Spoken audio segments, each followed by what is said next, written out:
2026 T20 विश्वकप is loading India. Today is the best Indian team.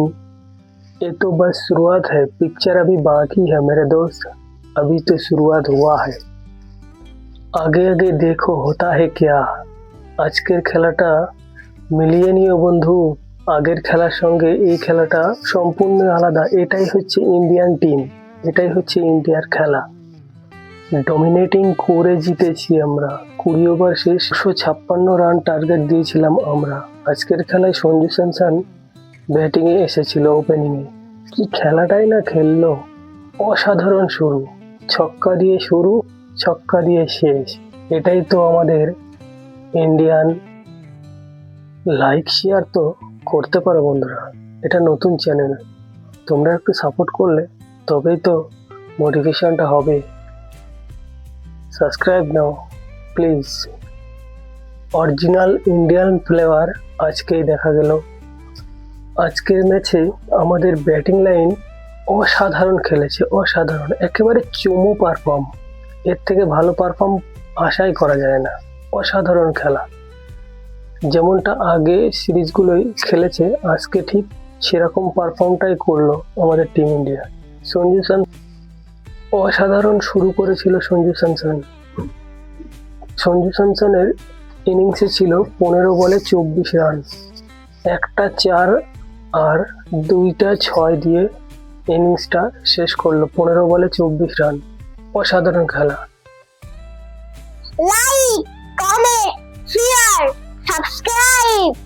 আজকের খেলায় টসে আমরা হেরেছি, তবু ম্যাচটা আমরা জিতেছি। শুধু জিতেনি, অভিষেক শর্মার ইনিংসে ছিল 4টে 4 এবং 4টে 6, 183 স্ট্রাইক রেটে ব্যাটিং করেছে আজকে অভিষেক শর্মা। দারুণ শুরু। ঈশান কিষান 3 নম্বরে এসে খুব দারুণ করেছিল, 4টে 4 এবং একটা 6, 158 স্ট্রাইক রেটে খেলেছে আজকেও। ঈশান কিষানের এবারের বিশ্বকাপের ইনিংসগুলো সবকটাই দারুণ ছিল, দারুণ। আজকে 4 নম্বরে এসেছিল সুরিয়া 13 বলে 33, বিশাল খেলা, বিশাল খেলা। 5 নম্বরে এসেছিল হার্দিক পান্ডিয়া, কুম্ফু পান্ডিয়া 23 বলে 50 করেছে, দারুণ স্ট্রাইক রেটে ব্যাটিং করেছে। লাস্টের 6টা তো একদম চুমু। আর ছিল তিলক বর্মা এসেছিল 6 নম্বরে এসে অসাধারণ ব্যাটিং করেছে আজকে। তিলক বর্মার এই ওয়ার্ল্ড কাপের আজকে সেরা ইনিংস। তিলক বর্মার ইনিংসে ছিল 16 বলে 44 রান, 3টে 6 আর 4টে 6 আর 3টে 4, 275 স্ট্রাইক রেটে ব্যাটিং করেছে।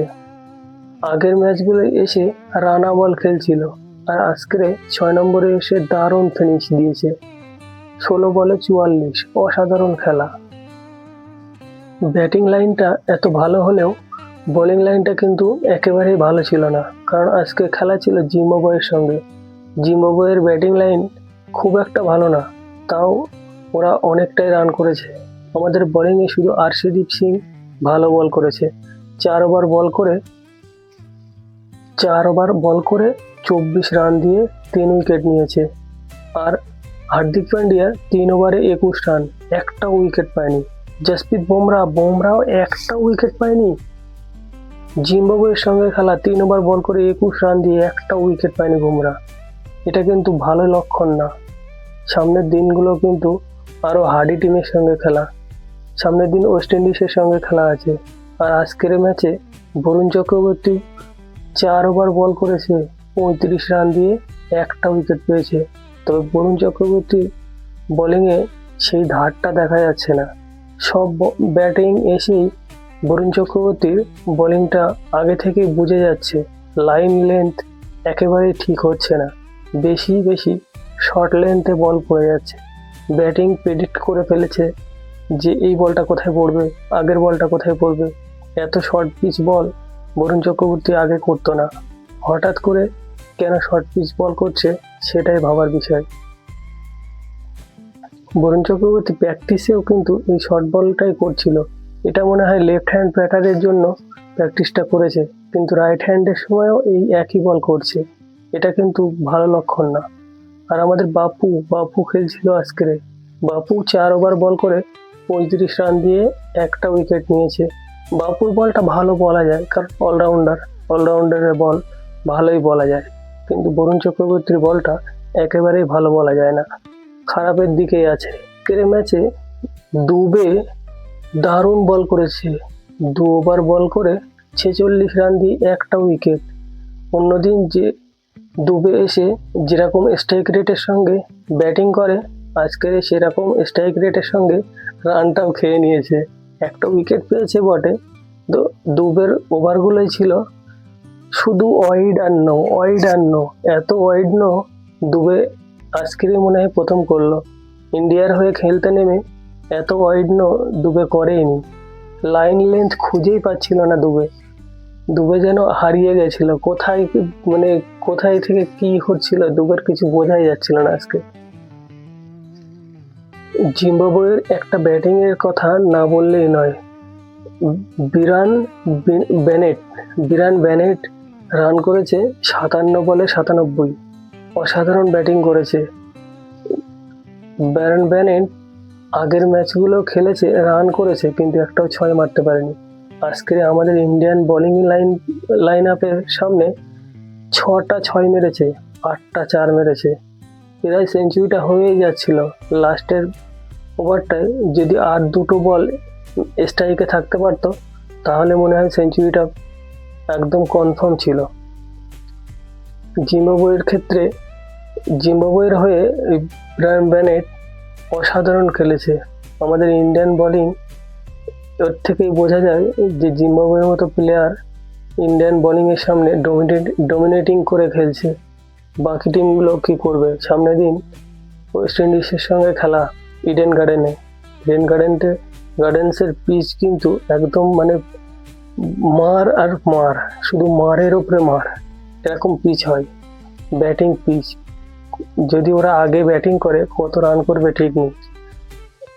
সামনের দিনের ম্যাচটাই কিন্তু নকআউট ম্যাচ, জিতলে আছি, হারলে গেছি, সেটাই লাস্ট। আশা করি জিতে যাবে। তোমাদের কি মনে হয় বন্ধুরা? কমেন্ট করো। আশা করি সামনের দিন সেম ব্যাটিং লাইন নিয়েই খেলবে, কম্বিনেশনটা একেবারেই চেঞ্জ না হওয়াটাই দরকার। অসাধারণ খেলেছে। যদিও আমি কেকেআরের সাপোর্টার হিসেবে ভাবছিলাম যেন রিঙ্কু সিং একটু সুযোগ পায়, কিন্তু আজকে তিলক বর্মা যা খেলেছে, অসাধারণ খেলা। রিঙ্কু সিং না চান্স পাওয়াই ভালো, কারণ আগে দেশ, তারপরে ফ্র্যাঞ্চাইজি লিগ। আমাদের বোলিং লাইনটা আর একটু ভালো হওয়া দরকার, না তো সামনে ম্যাচগুলোয় টিকে থাকা অসম্ভব। কারণ সামনে কালকের খেলা আছে ইংল্যান্ড আর নিউজিল্যান্ডের মধ্যে। পাকিস্তানের অবস্থা খুব বেহাল অবস্থা। যদি নিউজিল্যান্ড যদি হেরে যায়, তাহলে হয়তো পাকিস্তানের একটা আশা ভরসা থাকবে।